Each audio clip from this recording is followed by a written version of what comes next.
سپېڅلي څښتن تعالی په سپېڅلي نامه چې ډېر مهربان او بخښونکی دی، ټولو قدرمنو کتونکو اورېدونکو ته، څوک چې په دې وخت کې موږ په ژوندۍ بڼه ګورئ، که څوک به بیا موږ وروسته ګورئ، ټولو ته ډېر زیات سلامونه. د لوی افغانستان تلویزیون ته ښه راغلاست. ملګرو، څنګه چې تاسو په سرخط کې لیدلي او په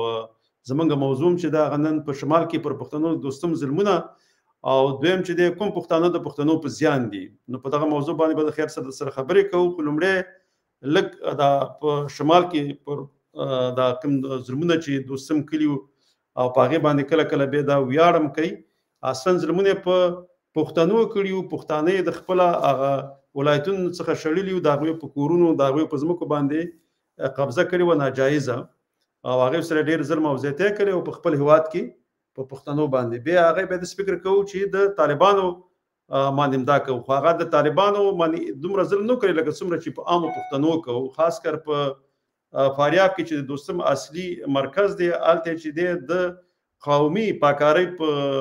نوم لاندې ډېر پښتانه چې دي هغې د خپلې سیمې څخه شړلي وو، د هغې په ځمکه باندې دوی تېنیولې وې. بیا چې دی جوزجان، نو دلته هم چې دی دا جوزجان چې دی دا چندن دې باره کې ما لږ شانته معلومات وکړم. دلته تقریبا د پښتنو او د ازبک دواړو ګډ ولایت دی. د دې ځای څخه هم ډېر پښتانه چې دي هغې شړلي وو، د هغوی نه ځمکې نیولې وې، او په یوه بهانه او بله بهانه د دوی سره چې دی په مختلف قسم باندې دوی سره ظلمونه شوي وو. همداسې په سرپل کې دی، نو چې په هر ولایت کې وو دوی به خپل ظلم کوو، پښتانه بیا د خپلې سیمې نه شړل. اوس پرون بیا دا ګوتڅنډنه کړې وه چې دلته که چېرته طالبان بیا به وروسته به ورته دا مقام برابره نه شي یا به دا دغه ونه شي چې دوی بېرته د شمال ولایتونو نه بیا کله ځي، نو هم زموږ نه به دوی بیا ژوندي لاړ نه شي. خو دوی خو چې دی یوازې طالبان بیا دا کار نه کوي، بیا د طالبانو په نوم باندې همیشه لکه څنګه چې تېر ځل دوی ظلمونه کړي وو، همداسې لکه همیشه چې وسې بر شوی دی په پښتنو یې ظلمونه کړي دي. خو پښتون داسې یو قام دی چې همیشه د رحمدلۍ او سولې نه د ټولو قومونو سره کار اخیستلی دی. بل دا کار دی، یو دوستم ما یوه ویډیو ولیدله لنډه غوندې، هغې کې لیکلي وو چې د ټولو قومونو ته وایي دا که ازبک، ترکمن، تاجک، هزاره، اماق، دې ټولو ته وایي چې که چې د تاسو یو ځای نه شئ ستاسو ژبه او کلتور به ورک شي. نو دا خو دومره یو احمق سړی دی، بې عقل سړی دی. دا په دوی پوه نه دی چې ته چې په کومه ژبه خبرې کوې دا خو دري ده، نو ستا نه خو ستا ژبه پښتنو نه ده اخیستلې، ستا نه خو احمق انسان ده، ستا نه خو ستا ژبه دغه دري ژبه اخیستلې ده، نو ته خو په دري ژبه خبرې کوې، نو تا باندې خو پښتنو ظلم نه دی کړی. که پښتنو باندې ظلم کړی اوس به چې دا ته کومې خبرې کوې یا کومې بیانې ورکوې دا به دې بیا په پښتو ورکولی. نو ژبې چې دی ستاسو نه چې کوم قوم اخیستلي دي هغه تاسو پېژنئ، خو په دومره د ذهن او فکر نه خلاص یاستئ چې نه پوهېږئ چې په تاسو باندې کومه ژبه واکمنه ده او کومه ژبه ستاسو نه ستاسو ژبه اخیستلې ده، نو په دې هم نه پوهېږئ. نو دغه نه به تېر شو، به د خیر سره زه اصلي موضوع ته راځم. په دې باندې به بیا ډاکټر صاحب وروسته خبرې وکړي دغه د دوستم په مسله باندې او راسا صاحب هم پرې خبرې کوي. خو زه راځم زما اصلي موضوع چې ده چې دی کوم پښتانه د پښتنو په زیان دي، نو په دې باندې به زه خبرې کوم. یو تاریخي، سیاسي او ټولنیزه شننه ده. ما پریزنټیشن پرې برابر کړی دی، دا تاسو سره شریکوم. تر پایه له ما سره اوسئ. نو زه به دا پریزنټیشن له غټ کړم، خیر موږ به واړم شو، فرق نه کوي. دا به انشاءالله تعالی په راتلونکي کې بیا دې سره بله یو څه لاره نه به استفاده کوو یا ګټه به ترې اخلم. پېژندنه، دا موضوع د هغو پښتنو پېژندنه ده چې د خپلو کړو وړو له امله د پښتنو یا پښتون ملت ته تاوان رسوي. دا تحلیل له تاریخي، سیاسي او ټولنیز پلوه شوی. بیا دې وایي د پردیو غلامان، هغه پښتانه مشران چې د انګریزانو، روسانو یا پاکستاني اسټبلیشمنټ لپاره کار کړی، دغه مشران چې دي دیو لکه که ګوندونه یا خپله دغه نو دوی دغه ګوندونه او دغه چې وه دا به هم د بل چا د نورو هېوادونو د استخباراتو نه به اداره کېدل او هغې به چې کومې غوښتنې ترې کولې، نو همدغه ګوندونو او د دوی مشرانو به هغه غوښتنې پر ځای کولې.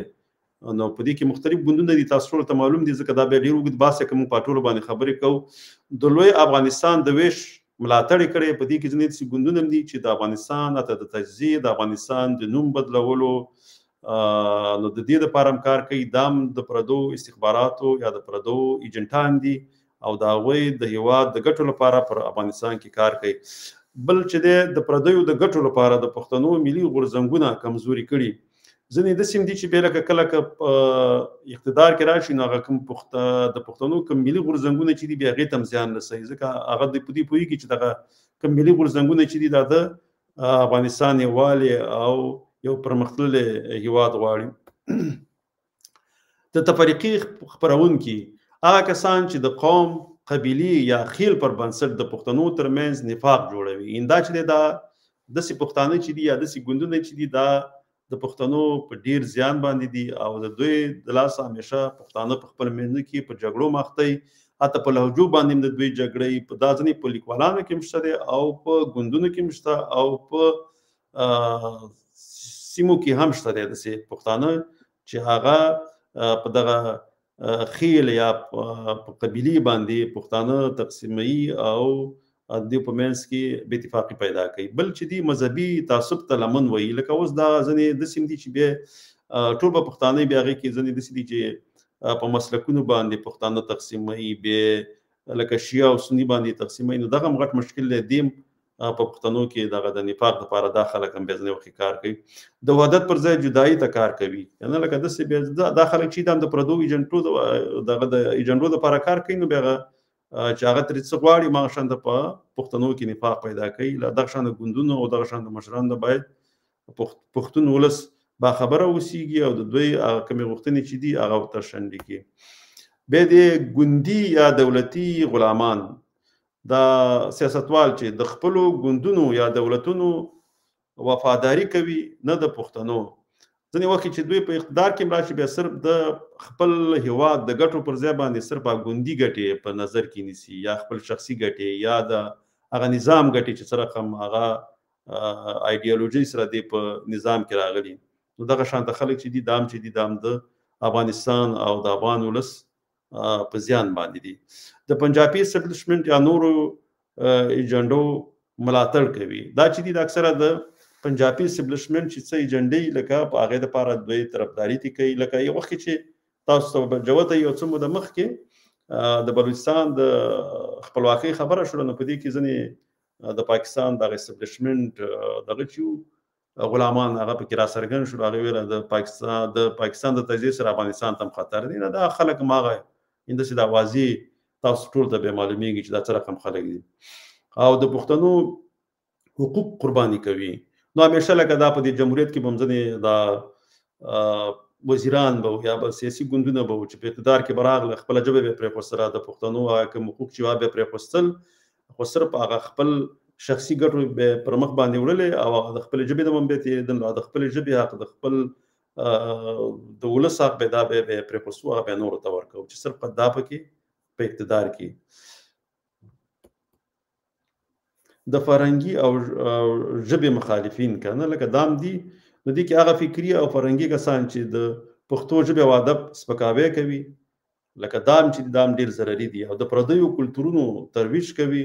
د خپل تاریخ او ارزښتونو نه انکار کوي. کنه لکه داسې پښتانه هم شته دي، لکه دا خاص کر په دا ګلخانان چې ورته بیا منګوي او دا دي چې دا د افغانستان د تاریخ نه ورته د پاکستان تاریخ او د پاکستانیت ټکي پرې خلکېږي د افغانیت نه. نو دغه خلک چې دي نه دا د پردو دپاره د هغوی د کلتور دپاره بیا دا کار کوي او د افغانستان او د پښتنو په زیان باندې دي او د پښتونخوا په زیان باندې دي. نو دغه ډېر ضرري خلک دي، د خپل تاریخ او د ارزښتونو څخه انکار کوي. ځکه دا د احمدشاه بابا ذکر کړی نه په دې سوشل میډیا باندې، ځکه دا ګلخانان چې دي دا د پاکستان په خاطر باندې خپله احمدشاه بابا ته د افغانستان نوم ته دې ته سپکاوی کوي، کنځل ورته کوي. نو دغه ډېر سپک خلک دي، نو دغه هم باید وپېژندلی شي او ولس ته هم دغه شي ښکاره شي. بیا د دښمن د تبلیغاتو خپرونکي، نو همدغه چې دي دغه کې دا ګلخانان ډېر راځي او هغه پښتانه چې کله د پښتو خبره کېږي په افغانستان کې هم د نو هغې بیا د دې په مقابل کې راپاڅېږي. نو دغه خلک چې دي دا خپله د پردو تبلیغاتو دپاره کار کوي. د پښتنو دښمنانو میډیا ته کار کوي، لکه په دې کې شته سوشل میډیا کې هم شته او په الکترونیکس میډیا کې هم شته. دغه خلک ډېر دي د پښتنو د بدنامولو لپاره تبلیغات خپروي. نو څنګه چې مخکې ما ویلي د ملي هویت پر ضد افکار خپروي. پایله د پښتنو تر ټولو ستر زیان د هغو پښتنو لخوا شوی چې د شخصي، قومي، مذهبي یا بهرنیو ګټو لپاره د ملت پر ضد ودرېدلي. موږ باید د انتقاد پر وخت د اصلاح نیت ولرو، نه د کرکې یا انتقام. لنډه نتیجه د پښتونولۍ پر ځای پاکستانیت ته کار کول، دغه کوم پښتانه چې د په پښتنو په زیان باندې دي. نو شعوري که غیر شعوري وي د پښتنو بنسټ ته زیان رسوي. پښتون او باس اخره کې دا دی تاسو څه فکر کوئ او نور کوم مثالونه شته؟ نو زه به چې دی دا به اوس لرې کړم نو بیا به وروسته د خیر سره په همدې صحیح شو ځکه دا به اوس داسې شکل کې شي. ډاکټر صاحب خبرې مو واورېدلې، زما چې کوم نظر و هغه مې د ملګرو سره شریک و، پاور پوینټ پریزنټیشن هم خلاص شو، تاسې خپل نظر د کتونکو سره شریک کړئ ډاکټر صاحب. نحمده ونصلي على رسول الكريم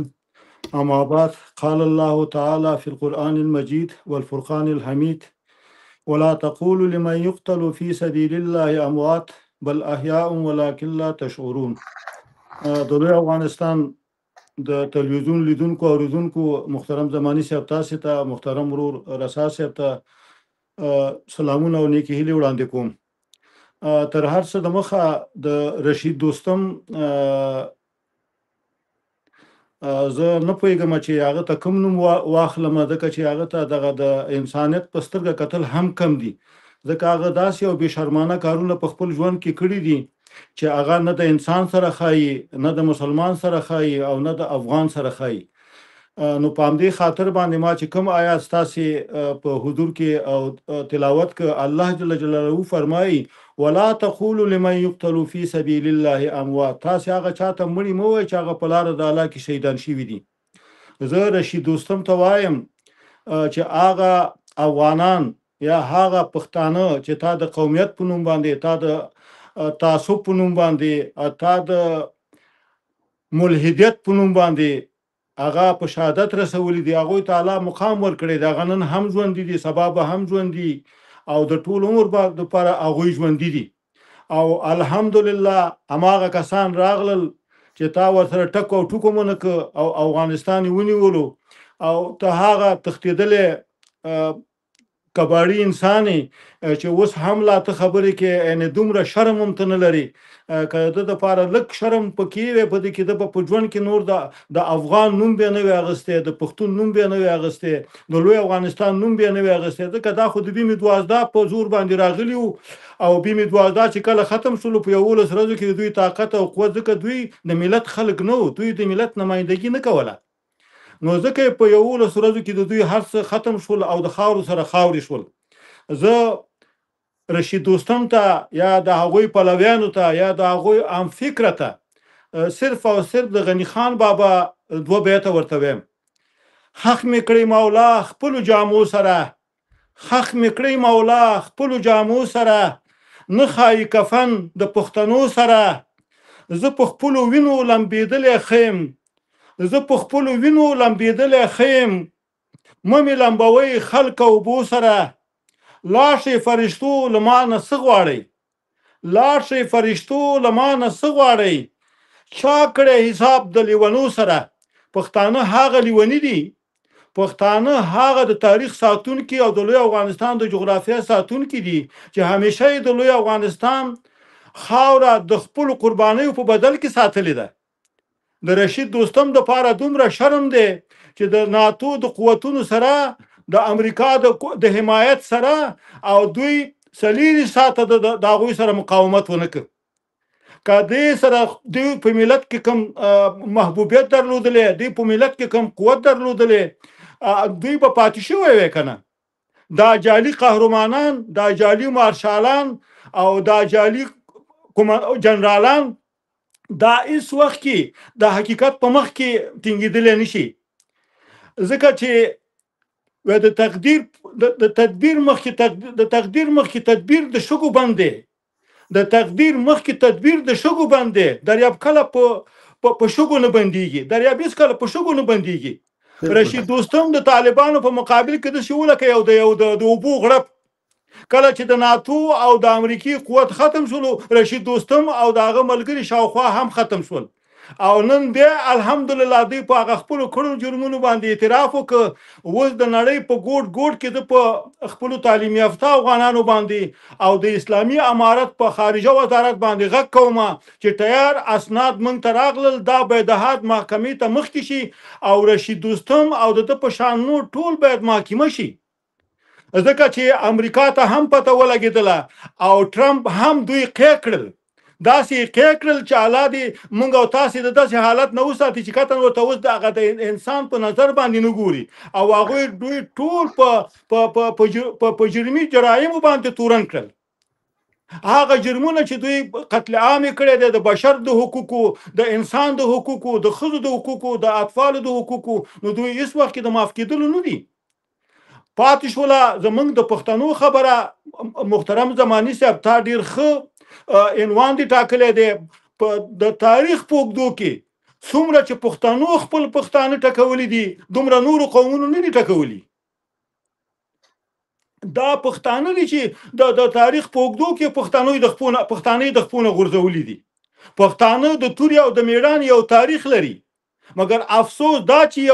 یو صحیح رهبر نه لري. که چیرته پښتنو ته زه نور مثال نه ویم، زه فقط یوازې په کونړ کې د یو کلي د پیش درې ته یا د اسداباد ته چې یو ورکې رهبر پیدا شي، انشاءالله لوی افغانستان خو پرېږده په ټوله نړۍ به حکومت وکړي. پښتنو ته خدای دومره یو قوت او طاقت ورته ورکړی دی او دومره ورته اتفاق ورکړی د خارجي دښمن په مقابل کې. زمونږ ټول قومونه، موږ داسې نه چې موږ نور د هزاره او ترکمن او هزاره او د بلوچ او د ازبک مخالف استو. ما همیشه دا په منبر باندې ویلي دي چې پښتون، هزاره، ترکمن موږ اعضایو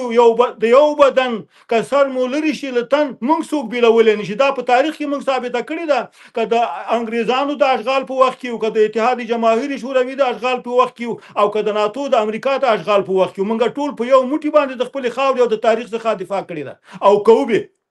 مګر زه په دوستم باندې ډېر افسوس کوم چې دوستم غوندې انسان بیا هم د تلویزیون د پردې په مخ راځي او خپل خلکو ته څه وایي. خو داسې ډېر خلک موږ تاسې وکتل چې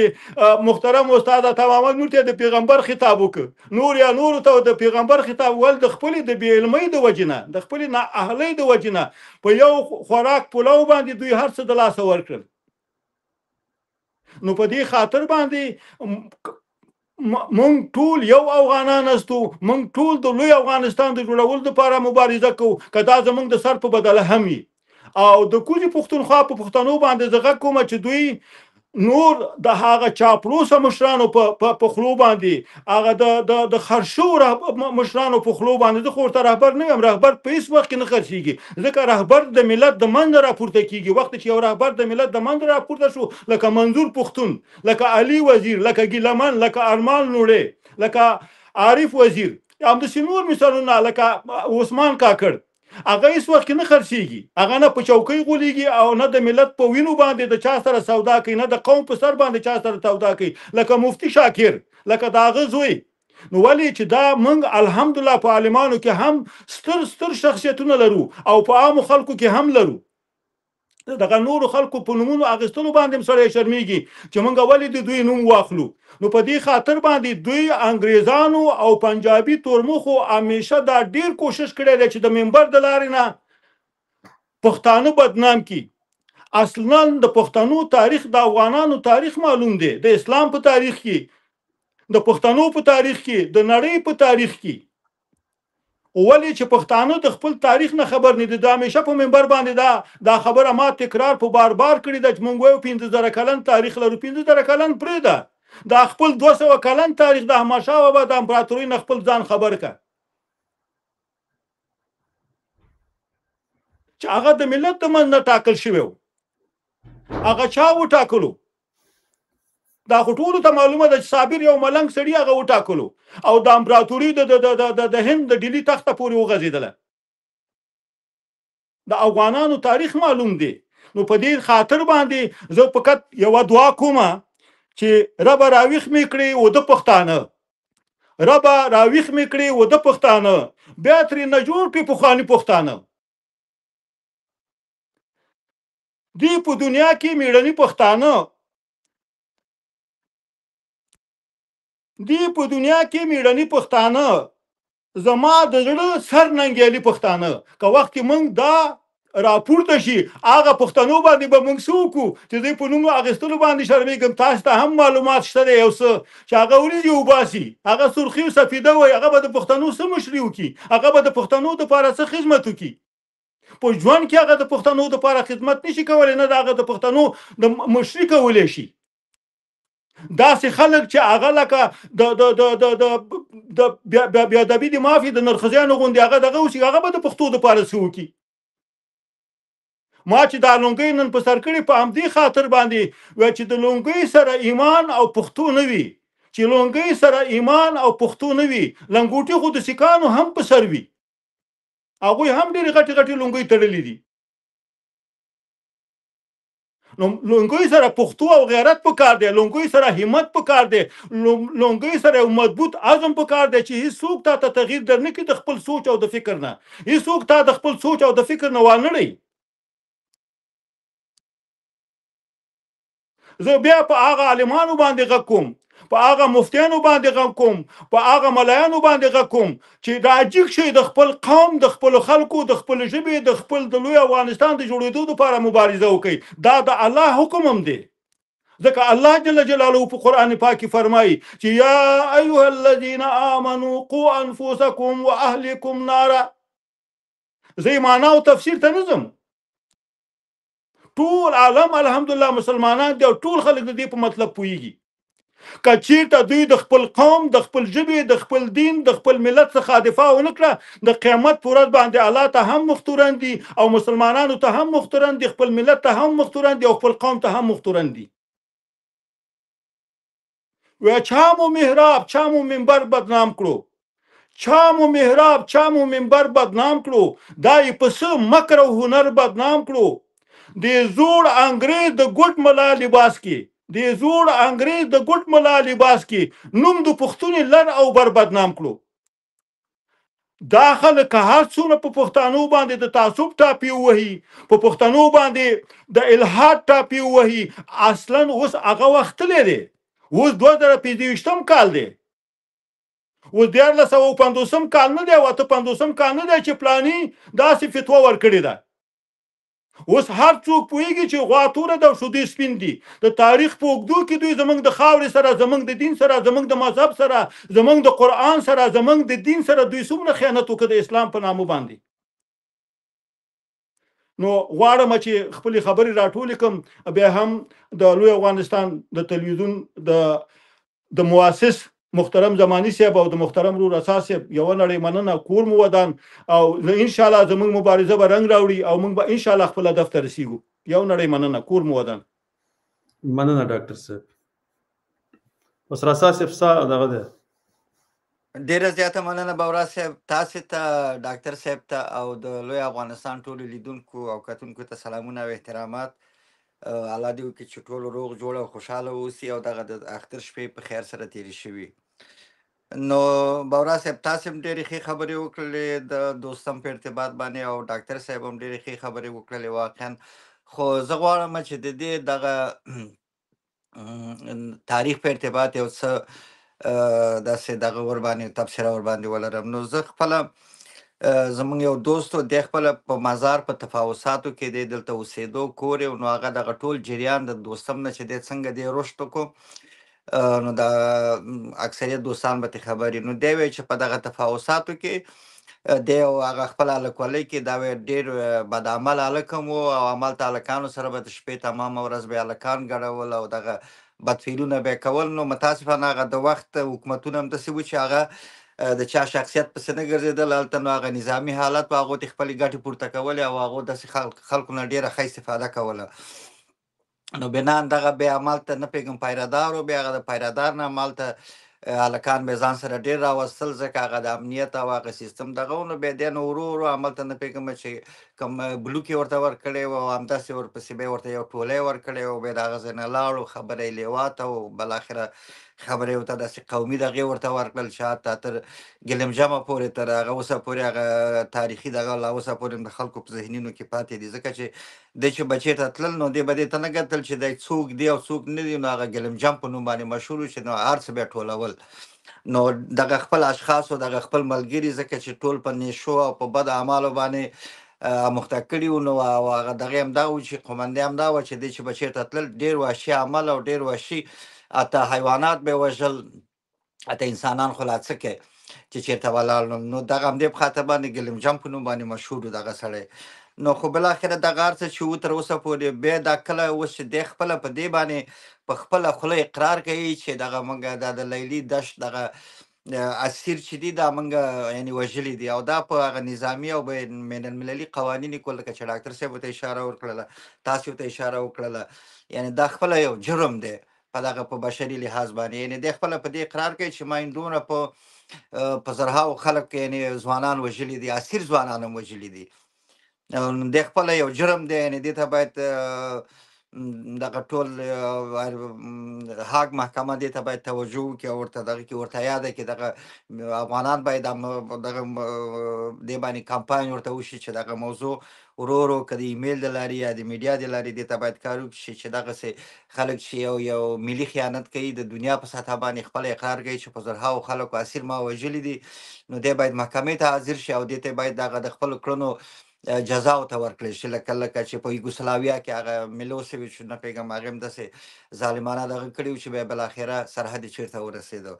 نو دا د ټولو دغه مسؤلیت دی چې په دې باندې باید کار وکړي. او بل راځو د دې هغه دغه ته زه خو ورا صاحب وطن ته تللی وم، نو ما هر څه هلته د نږدې نه ولیدل. نو هغه خلک اوس چې پخوا دغه جنګ سالاران چې ورپسې به دغه و، ځکه چې دوی به ورته پیسې ورکولې، دا خلک انحصار کړي وو، دوی به ورته معاشونه ورکول یا هغه اولادونه به یې په دولت کې وو، په یو شکل د اشکالو به یې ځان پورې دا خلک نښلولي وو. ولې اوس هغه حالت نه دی، اوس هغه خلک ټول پېښ شوي دي، پوهېږي چې واقعا دغه خلک څوک وو، ځکه چې هغه میډیا هغه ټول هر څه وښودل چې دغه خلکو فقط خپل ځان ته یې کار کړی دی، ځان ته یې ماڼۍ جوړې کړي دي، ځان ته یې بلډینګونه جوړ کړي دي، ځان ته یې شهرکونه جوړ کړي دي، هغه ټولو خلکو هر څه ولیدل، او دا د فضل د خدای دی هغه ټول هر څه اوس هغه ملي شتمنیو ته ځي، یعنې هغه کوم دغه چې کوم غصب چې دی کړی دی، کوم ښارونه هغه ورو ورو یعنې دغه د دولت شتمنۍ ته ځي، یعنې دا ډېر مثبت کار روان دی. نو دغه خلک اوس خلکو پېژندلي دي بورا صاحب، دا خپل افغانان هم پېژندلي دي، نړیوال هم پېژندلي دي، او دغه خپل ځان خپله اوس خپله نور خپله دنیا ته یې هم وښودله چې موږ دغسې قاتل، زه داسې یو قاتل سړی وم، ما دومره خلک وژلي دي، هغه مې هم داسې خلک وژلي دي چې هغه اسیر خلک وو، بېګناه خلک وو، هغو سره نه سلا وه، هغو نه تا سره جنګ کوو. نو دی په خپله خولې باندې دغسې اقرار کوي. نو دا د دې داسې یو ظاهري بڼه ده بورا صاحب، دی خپله په عمل کې دا نه دې پسې څوک ودرېږي او د ورپسې څوک کم دغه لري، او فضل د خدای دی نه په افغانستان کې نه څوک اسلحه لري او نه څوک د دې جرأت پیدا کولی شي چې څوک د اسلحه ولري او د اسلحې په زور دی راوځي یا د کوم کار وکړي. هغه اسلامي او هغه دغه عدالت دی، هغه انشاءالله ټول به د دې نه برخمن کېږي او ډېر ښه سیستم روان دی، ځکه چې همدغه خلکو ته باید همدغه شکل باید جزا ورکړی شي، ځکه چې د دې دغه په کلونو د پردیو په لاس باندې د خلکو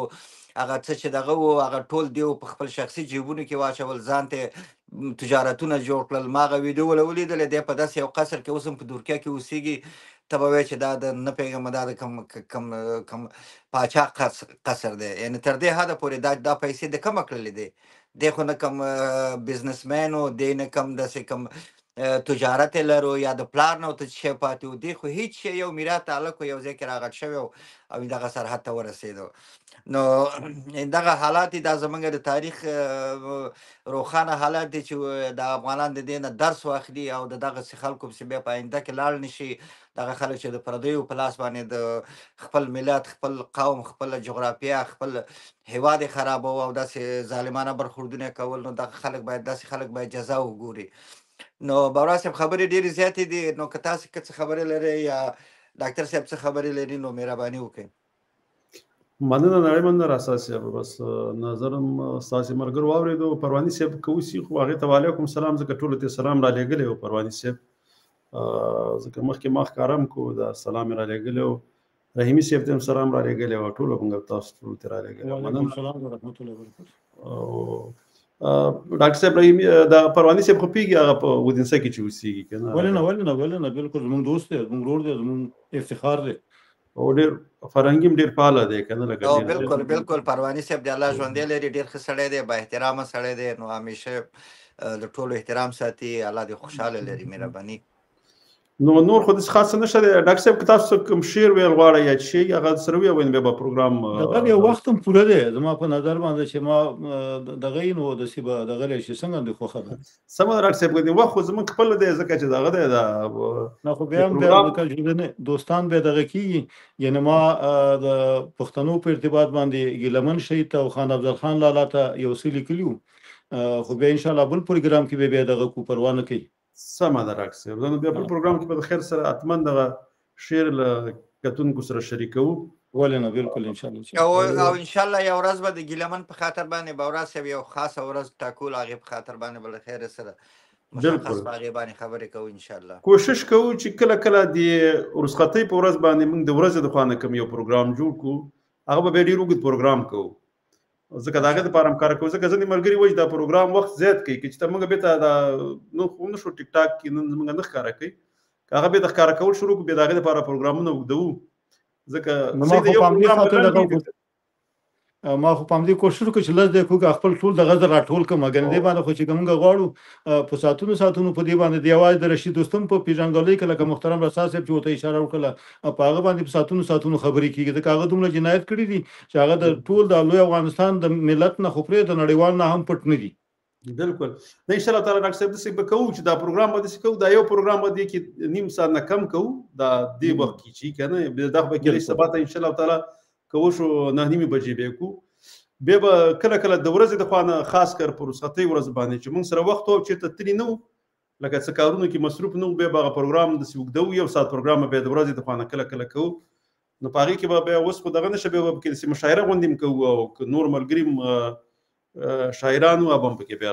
دا به کوو را دعوت کوو ولې نه محترم رسا صاحب ډېر ښه شي ته اشاره وکړه ځکه دا په موږ د خپلو شهیدانو حق دی چې موږ د هغوی نوم چې څنګه ژوندی وساتو او د هغې هر یو لکه ارمان لوړي باندې همدغسې عارف وزیر باندې همداسې خپل ژوندیو ته باید موږ ډېر دغه وکړو لکه علي وزیر باندې یا منظور پښتون باندې یا نورو مشرانو باندې لکه چې ژوندي دي نو دا ډېر محترم رسا صاحب یو نړۍ مننه ډېر ښه شي ته مې اشاره وکړله کور مو ودان او ملګرو ستاسو څخه یوه نړۍ مننه ځکه زموږ یوټیوب چینل هم چې دی هغه هم ښه دی هغه کتونکي زیات شوي دي هغه زموږ پروګرام ورو هلته په پورته کېدلو کې دی نو دا ستاسو په مینه او ستاسو په کتلو باندې دا کار کېږي ځکه بغیر خو ستاسو نه کېږي نو تاسې هغه زموږ د یوټیوب چینل چې دی هغه تاسې خوښ کړی دی نړۍ مننه او کتونکي مو زیات شوي دي نو بیا هم موږ ستاسو څخه مننه کوو همدغه شانته زموږ د فیسبوک پاڼه هم در سره کومه خاص کره پاڼه چې ده چې د لوی افغانستان تلویزیون په نوم باندې که نه LATV څلېرش د هغې په نوم باندې چې ده هغه هم در سره خوښه کوي نو انشاءالله تعالی دا به بیا ورو چې بیا د هغې کې زموږ شمېر زیات شو بیا دا پروګرام به دغسې نه په ژوندۍ بڼه موږ ښکاره کوو ځکه چې هغه اصلا د دې پاڼه هم د دې تلویزیون دپاره موږ هغه پاڼه جوړه کړې دا چې اوس د هغې کتونکي کم دي او هغه نو دغه دومره کسان موږ سره په فیسبوک پاڼه کې نشته نو هغه پاڼه لا موږ ته اجازه نه راکوي چې موږ پکې په ژوندۍ بڼه باندې پروګرام وکړو نو هغه به انشاءالله تعالی چې کله دا تاسو زیات شولو او شمېر هم زیات شو بیا به دغه ځای نه ځو نو تر بل پروګرامه پورې په لوی الله جل جلاله سپارم خوشحاله ارامه او سوکاله ژوند ولرئ د الله په امان ژوندي اوسئ ملګرو